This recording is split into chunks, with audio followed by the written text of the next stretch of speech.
Chapter 141. The next item, number 60, that we are presenting is Everstone. And not one, not two, but a total of 5 Everstones.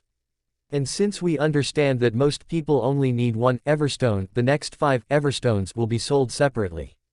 The starting price is only 50,000 Pokédollars. Alex, who has heard of the Everstones, knows that these stones are relatively rare and unpopular with trainers. Thus most of them are not sold for a lot of money. Or at least not if you factor in their rarity. Everstone is really not a good item if you don't know how to use it. But for me, who can see the talent of my Pokémon accurately, this item is perfect. I can have Combusken carry this Everstone and try to improve the potential of Combusken with items to the Deep Gold rank. After that, I can increase her potential with the help of the evolution to the Shallow Diamond rank. For other trainers, it is almost impossible to know the talent of a Pokémon as accurately as Alex can. Thus Everstone is not much a use to them. They can know that a Pokémon is on the S rank. But unlike Alex, they don't know whether a Pokémon is Shallow Gold, Gold, or Deep Gold. Which makes it almost impossible for these trainers to know how long their Pokémon has to hold the Everstone. Undefined Alex doesn't bid on first Everstone and second Everstone. He thought that the price is probably best at 3 or 4 Everstone. The 5 is the last chance to get one, so Alex thought that this Everstone would probably not be cheap to win the bid. Alex saw the first Everstone sell for 450,000 and the second for 400,000 Pokédollars. 50,000. Box number 43, 100,000. Alex, box number 48, 200,000. Box number 43, 350,000. Box number 29, 400,000. Box number 43, 450,000. Box number 29. Alex, who saw how the price increased for the third, showed an annoyed expression. He had the feeling that it wasn't really logical why the third one was sold for more. In the end, the third Everstone was sold to a trainer in box number 29 for 450,000 Pokédollars.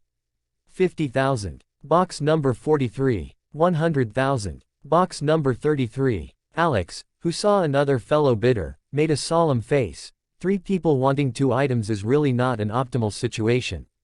He can only hope that one of them doesn't necessarily need this Everstone seriously. 450,000. Alex, box number 48. 450,000 going once, going twice, and sold. Congratulations to Alex on the successful purchase. Alex, who didn't want to take any chances, immediately offered 450,000 to scare the other 2 away. Fortunately, it worked, and he was able to get the item. Let's get to the last Everstone. If you want it, don't miss it. The starting bid is 50,000. Alex wanted to give himself a facepalm for his inability. Although he didn't buy it for too much money, he was slightly disappointed that he didn't find the optimal bid. The biggest problem for him was that he wasn't sure if that was a lucky bid or if it happens all the time. He couldn't believe that out of 5 identical items, the second and fifth had the best price.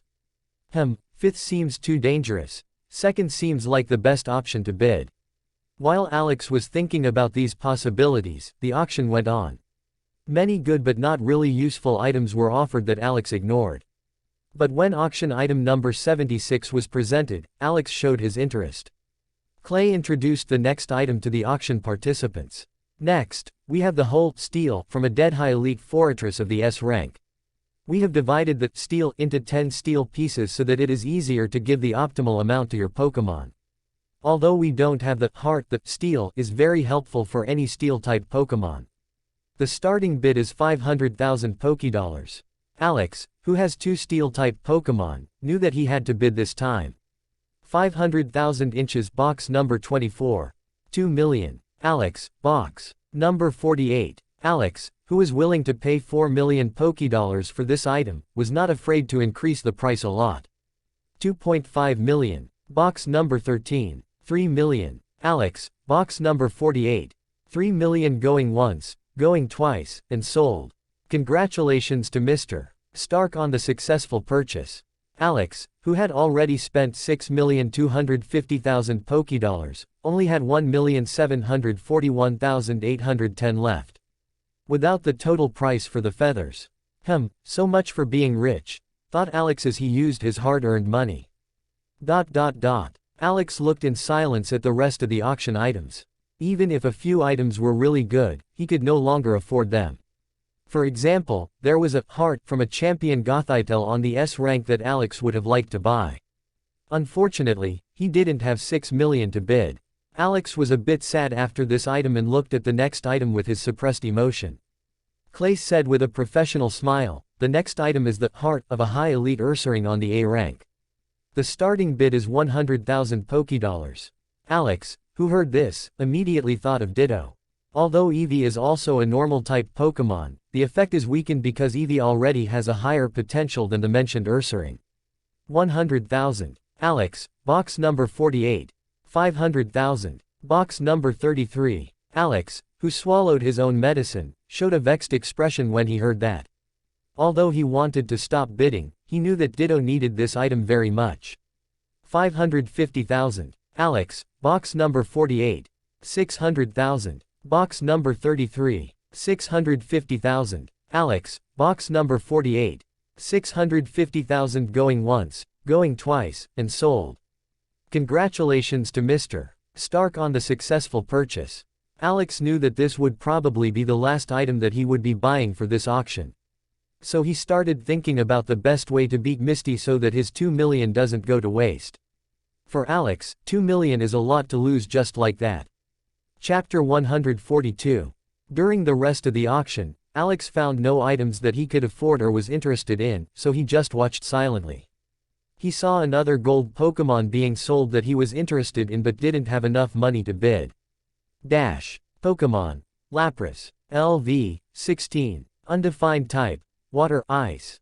Abilities. Hydration, hidden ability. Gender. Female. Potential. Gold. Moves. Growl, Sing, Water Gun, Mist, Confuse Ray, Ice Shard, Water Pulse. Innate talent Hail, innate talent Ice Beam, innate talent Whirlpool. Alex would have liked to have this gold Lapras, but he didn't have enough money to bid for it. He could only look silently at how Misty bought this precious Pokémon. As Alex looked at a few more items and saw Pokémon that he couldn't afford, the auction came to an end shortly. He went backstage with Professor Walder, Misty, and Junichi, where one can pick up his items. Unfortunately, he had to wait for his turn when he arrived because other participants had already arrived. When it was Alex's turn, he put the exact amount of money into a money-counting machine and waited for the staff to bring him his item. After less than a minute, the staff gave Alex the auction items he had purchased. Items bought by Alex. 8 vitamins. Everstone. Heart of a high elite Ursaring on the A rank. 5 Staraptor feathers of a champion level Staraptor on the S rank, each reinforced with flying type energy for a week. Whole steel from a dead high elite Fortress of the S rank. Divided into 10 steel pieces. After putting the items in his TRH device, he waited for Misty to pick up all of her items.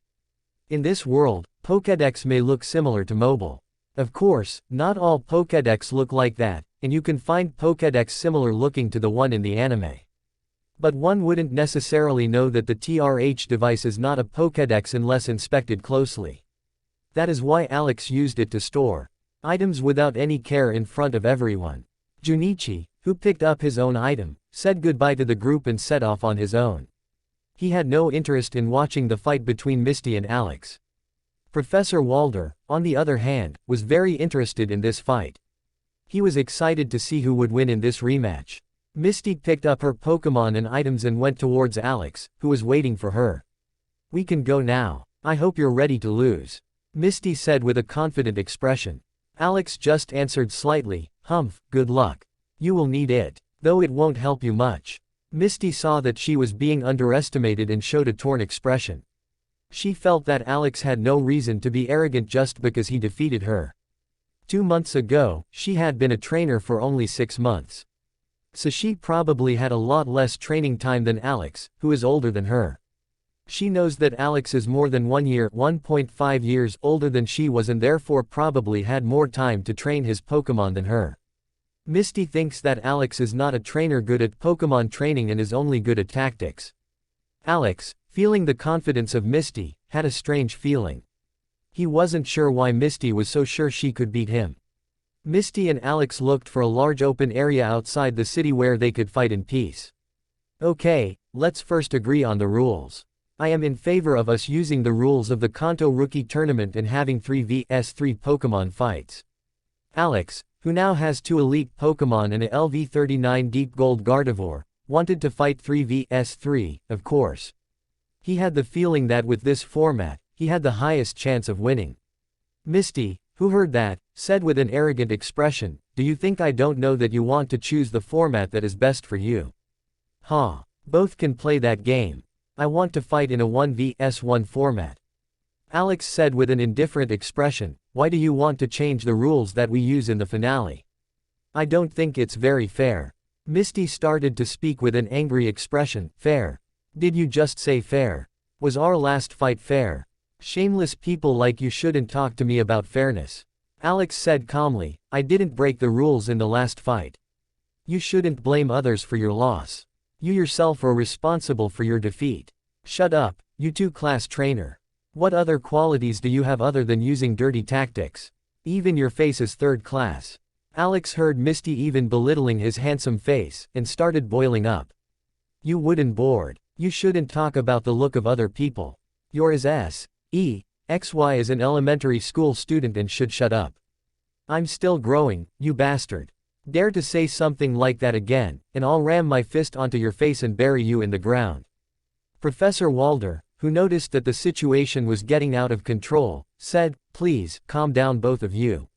You are adult members of the Alliance now, and you should behave like that. In this world, Pokemon trainers are listed as adults, no matter how old they are. As a Pokemon trainer, you have to be ready to die every day. So that every Pokemon trainer is obviously perceived as an adult by the community." Misty and Alex calmed down a bit and continued to discuss the rules. Both Alex and Misty didn't want to change their desired format, so the discussion came to a standstill. But when Professor Walder said that the two should fight 2 vs 2, no one refused. Chapter 143. Alex, who was already thinking about a strategy, showed a confident smile when he pulled out his Pokeball. Professor Walder was acting as a referee and gave both of them the signal to get their Pokemon out at the same time. A Crobat and a Golduck appeared on the battlefield. Simultaneously. Dash. Pokemon. Golduck. Undefined LV. 43. Type. Water. Abilities. Damp. Gender. Male. Potential. Gold. Moves. Scratch. Tail Whip. Water Gun. Confusion. Fury Swipes. Disable. Psybeam. Screech. Surf. Innate Talent Psychic E. Innate Talent Iron Tail E. Innate Talent Headbutt E. TM Protect. TM Light Screen. TM Rain Dance E. TM Whirlpool. TM Hyper Beam. TM Blizzard. TM Calm Mind. TM Toxic. Dash. Misty noticed the Crobat was an elite Pokemon and showed a solemn expression. She was very surprised that Alex's LV35 Crobat got so strong after less than 2 months. Misty knows from experience how long it takes to train a LV35 Pokemon on the expert rank. It even took her almost 3 months, even though she is very talented in Pokemon training. She suddenly felt that it was going to be a tough fight. Professor Walder, who saw that they were both ready, immediately gave the signal to start the fight. 3, 2, 1, fight. Alex, who told Crobat before the fight to use Toxic if he didn't say anything, showed a calm expression when the fight started. He was of course not so stupid to use the same strategy as last time. He doesn't think that Misty, who later becomes a gym leader, is so stupid that she'll fall for the same trick twice. Misty didn't say anything either and showed a smile. She learned a lot from the last fight. That's why Misty had told Golduck before the fight that he should use Rain Dance immediately at the start. Although it is risky, she does not want to give Alex an advantage just because she is afraid of the potential risk of this tactic. Alex showed a slightly surprised expression when Misty said nothing and just smiled at him.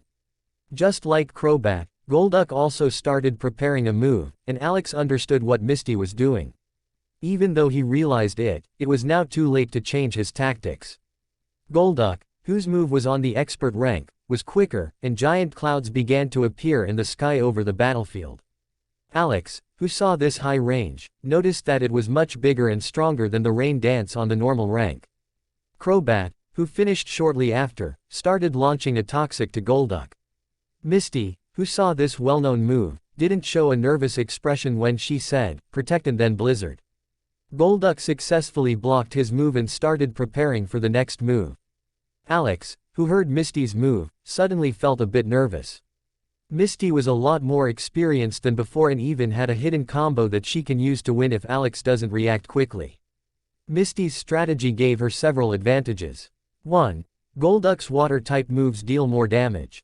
2. Crobat will have a difficult time flying due to the rain. The last advantage, in particular, was very dangerous for Alex if he didn't immediately notice this early.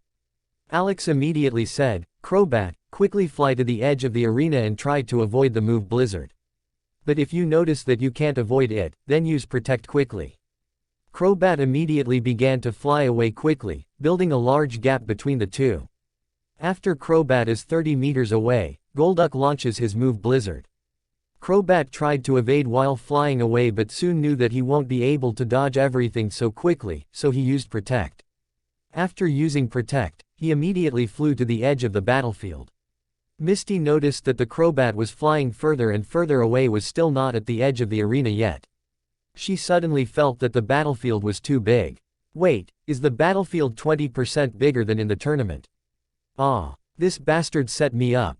He drew my attention to the format so that I wouldn't notice that the area was a bit bigger. Although 20% doesn't seem like much, the difference is big for quick Pokémon like Crobat, who can take better advantage of their speed. Misty noticed that it wasn't time to get upset, so she thought about her next move. Golduck, use Calm Mind.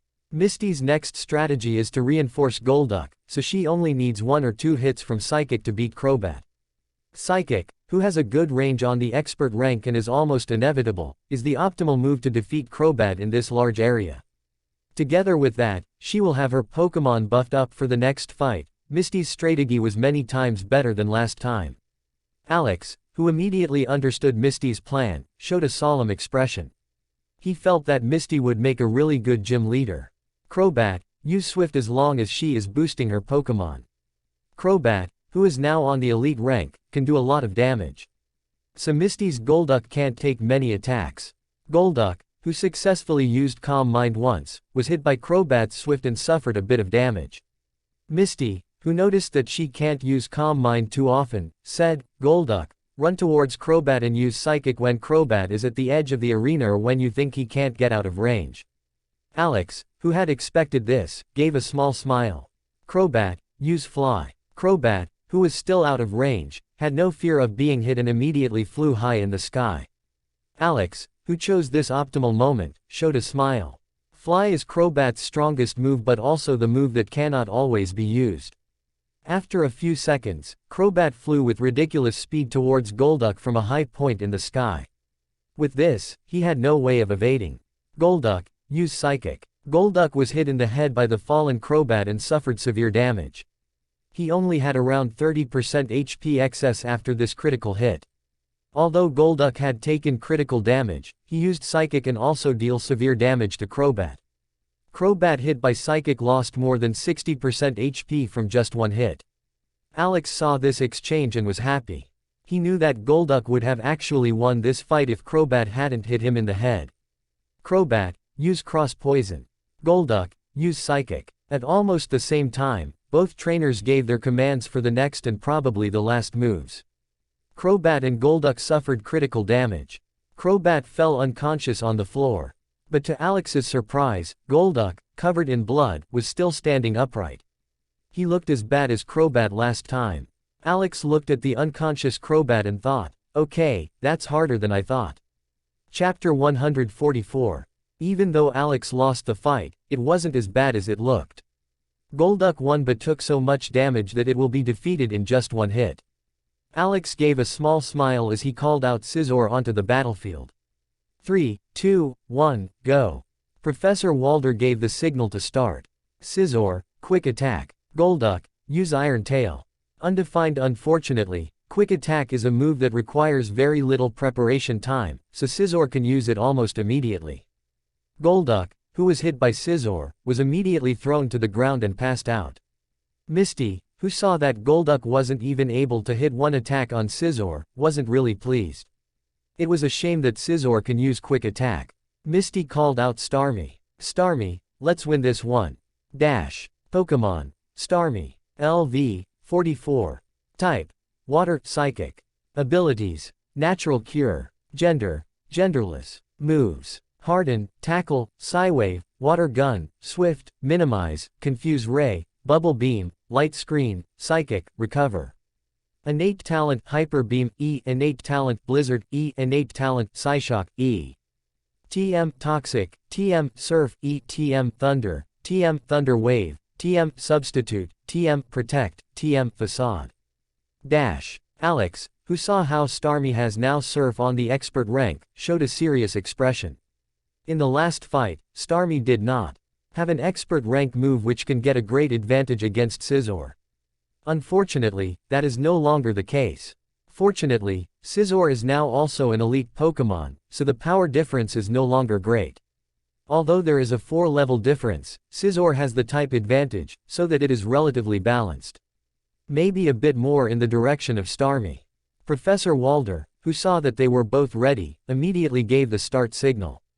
3, 2, 1, fight. Scizor, use Focus Energy. Starmie, get Harden. Although Alex had considered using Toxic, he decided against it because Scizor's Toxic is many times weaker than the Toxic from a Poison-type Pokemon like Crobat. Together with the level difference between Scizor and Starmie, the move wasn't a good option in this fight. Both Pokemon started to reinforce themselves. Starmie went on def and Scizor on crit hit rate. Alex smiled when he saw Misty doing nothing.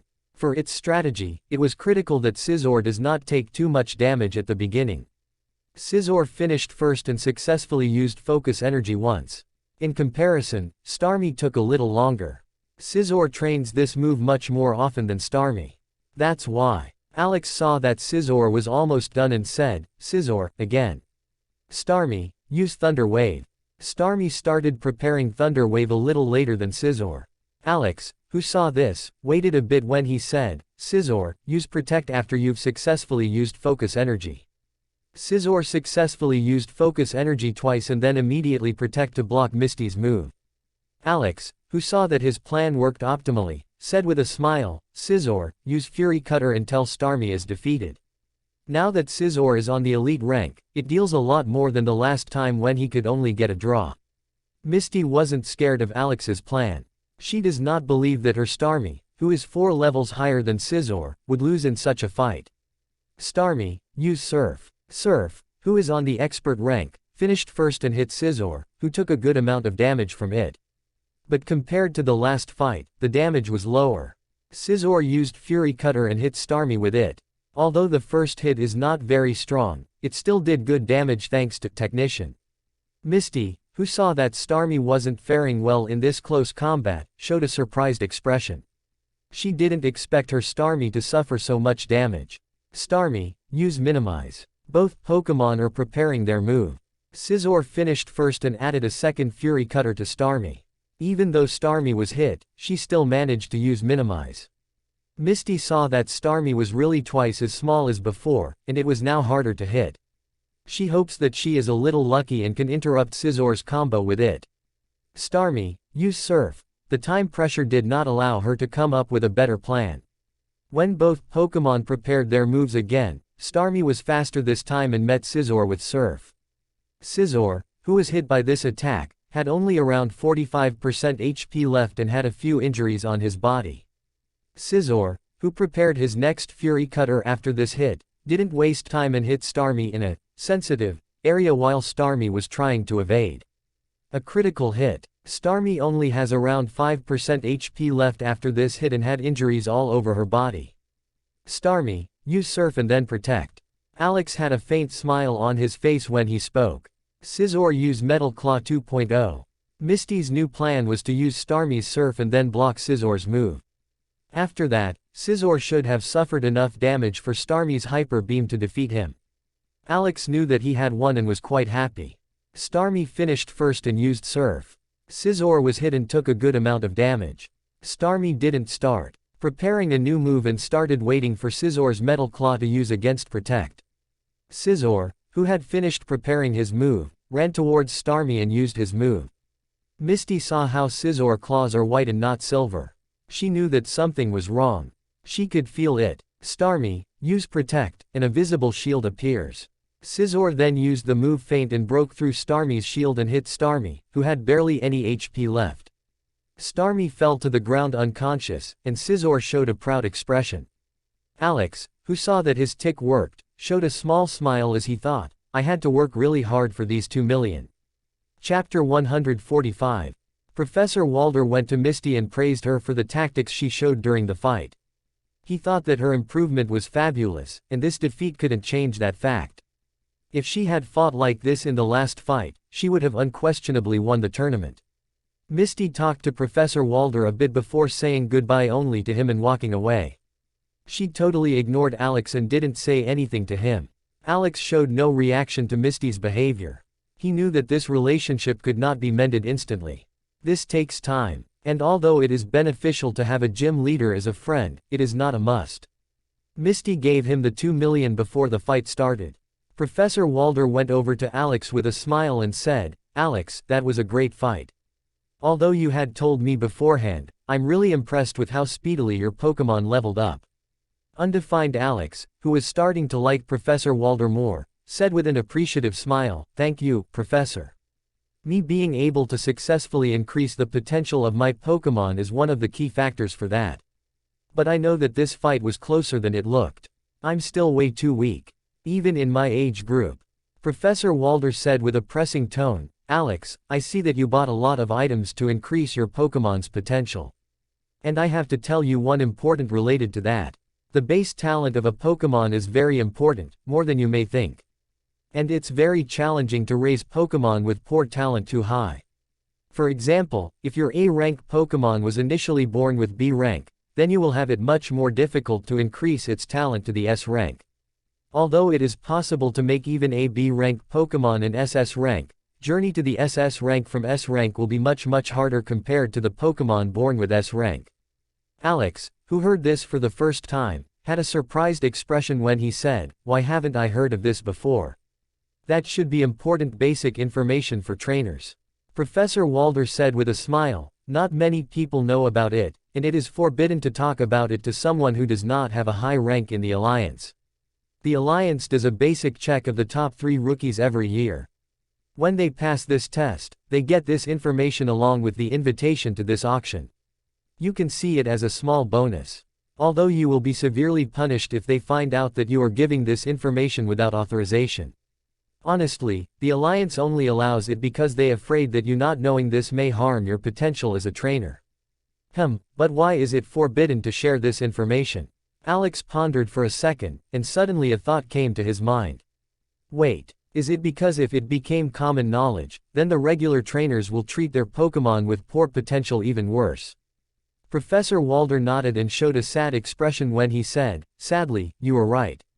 Many trainers treat their Pokémon poorly, even if they know that the potential can be improved infinitely with expensive items. What do you think trainers will do with their Pokémon if they know this info? Alex, who heard this, showed an understandable expression. In this world, there are just as many good trainers as there are bad ones. But even with this knowledge, he will not change his attitude towards his Pokémon. As long as it is not impossible to get his Pokémon stronger, he will do better even if it is a difficult path. Professor Walder and Alex went out to eat together and talked about different Pokémon knowledge. On average, only 4% of elite trainers die annually, which is really low when considering the dangers this job contains. Later at the hotel in Celadon City, Alex, who ended the conversation with Professor Walder, started thinking about a certain Pokémon and its evolution. The Pokémon, whose evolution demanded intense thinking from Alex, was none other than Eevee, who has many different evolution possibilities. After thinking about it for a long time, Alex went to Eevee and pulled out a picture book. In that, there were pictures of all possible Eevee evolution forms. It didn't feel right to determine which future form Eevee will get without even asking her. If Eevee hates the form it evolves into, it would become really problematic. It's better to ask Eevee about her preference. Alex, who saw this, showed a smile. For him, this choice was the best. And that is not because Umbreon is stronger or is of dark type, but because Alex has the optimal items to improve Eevee's potential in this evolution. Eevee evolves to Umbreon under the moonlight when the friendship between its trainer and Eevee reaches a certain level. And he can train Eevee for Umbreon optimally with the help of Moonstone. The Moonstone is a stone that has absorbed a lot of energy from the moon and is the ideal item in this situation. And Alex, who has 2 top Moonstones, had already come up with a training plan for Eevee. He will give Eevee 1 top Moonstone and tell her to slowly absorb the energy from this stone when she is training. If this training is done at night, then it will be even more effective. With this expensive training, Eevee should be on the gold potential long before the evolution. And when Eevee is too close to evolving, Alex will give her the other top Moonstone to hopefully bring her potential to the deep gold rank. Although this plan costs 10 million, it's worth it if Eevee gets a lot stronger. Alex took a small collar where held items can be put in and put the top Moonstone there. This small collar costs more than 100 Pokédollars, which is nothing for Alex. Then Alex took the collar and carefully put it on Eevee's neck. After wearing the collar, Eevee gave Alex a big bright smile.